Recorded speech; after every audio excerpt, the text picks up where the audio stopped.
Because, y'all stay with me, how often have we found ourselves in a challenging situation in life, and then we come up with these false accusations?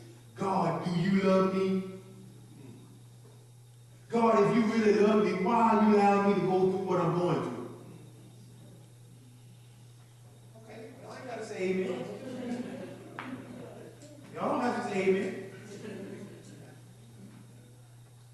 Why?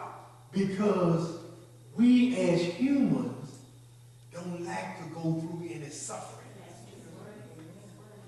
We don't like to go through anything. We just want everything to be smooth. Amen. And God says, some things that I'm perfecting in you, I need to allow circumstances of life to press you. Because when I'm pressing you with the circumstances of life, I'm now pushing the potential that you don't even know lies dormant within you. That's why James said, glad and count it all joy when you find yourself in various trials. It's just a testing of your faith. But let patience have her perfect work. And after, come on now, you have endured the fiery trials. Amen. Your faith is going to be perfected even the more. And knowing that God had you the whole time. But he said, don't be double-minded, her. He said, don't be double-minded. He said, don't be tossed to and fro. Don't allow doubt to end up in that. Because you're going to be like that wind. You're going to be like the waves tossed to and fro. And he said, unstable. And don't let no one think they're going to receive anything from the Lord. Amen. So when you are going through some difficult time and you didn't have anything to do with it, see, some things we bring on ourselves. See, we got to acknowledge that. Some things we have brought on ourselves, and some things we haven't done anything. Amen. You got to make sure when you're going through something, sometimes you got to make sure you didn't do anything to add to it. God is just trying to perfect you because he want to take you somewhere else. Because listen, if you can't handle this on this level, when he puts you up here, you ain't going to be able to handle those new demons that's up on this level. So he got to develop you and me for every level he promotes and elevates us up to in the kingdom. Because, see, this will happen too often.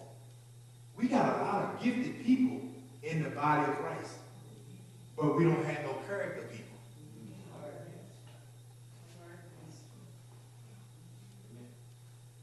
A lot of people that can do different things, God has gifted them. But why allow your gift, that Proverbs said, bring you before great men, take you up before great men, and then you don't have no character to keep you where your gift took you? That's why you see people go up fast, and they don't keep the character of God and get in themselves, and they go up fast, and they come down just as fast as they went up. Because they sold out their character for their gift. And where their gift took them, see, they didn't have no character to keep of the Lord. So sometimes we just need a reduction so that we always keep the right character so that the gift will always make room and people won't be always looking at your gift. They'll see your character above your gift, and your character will keep you where God's gift is taken. Yeah. Amen, somebody. Amen. I just pray for some character people get in the body of Christ that are being saved. Amen. Amen. Thank God. He's raising up some folk now, buddy, that's been on the backside of the desert. And they gonna care less what you think about them. All they have is one desire. That's to please their king. Amen. They ain't trying to join your social clubs. They They ain't trying to join no social clubs. They're just trying to do the will of God. Amen. Hallelujah. Hallelujah. You stay on the backside of the desert long enough, you think the same way. Don't y'all know what happened to Moses? Do y'all really know what happened to Moses? Moses was sent on the backside of the desert to deal with his character. Moses was a man of anger. Before he left Egypt, God allowed him to go on the backside of the desert. That same part of the desert that he would now cause him after he gave him a character check and allowed him to realize who he really was, that he created him for the purpose of his will through the kingdom. He said, now Moses, I'm going to speak to you through a burning bush. And then I'm going to send you back to Jethro's, and then I'm going to let you tell Jethro you got to go back to Egypt. And I'm going to use you as an instrument to speak to the Pharaoh to tell him to let my people go that had disobeyed me when I first called them out through Abraham. Amen. Amen. So what happened? Moses got a character check, and Moses went back. And then God used him. He got all the way up until he went, and the people murmured so much, and God told him, Moses, speak to the rock. Because the people still not paying attention. That I did all of this for them, and now they murmuring and complaining that they don't have no water to drink. Moses, speak to the rock, and water will come from the rock.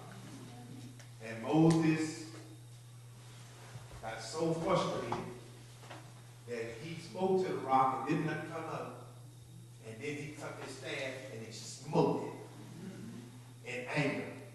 And God said, Moses, you remember what that anger did to you before you left out of Egypt?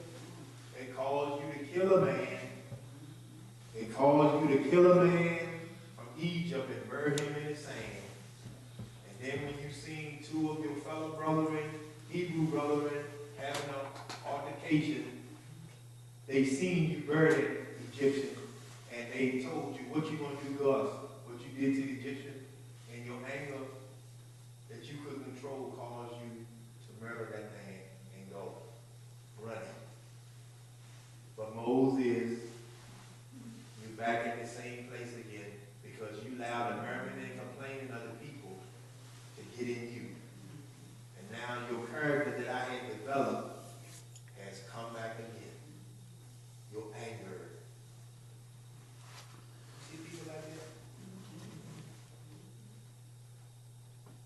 that? 11-day journey for those children of Israel. And it took them 40 years to get to possess the promised land. That was an 11-day journey. Now you try that on for size.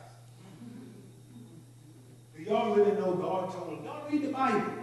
God told his covenant people. He said, for every day that you complain, I'm going to add 365 days in our calendar. See, there was a different amount. I think there was a 360, something like that. Ours 365.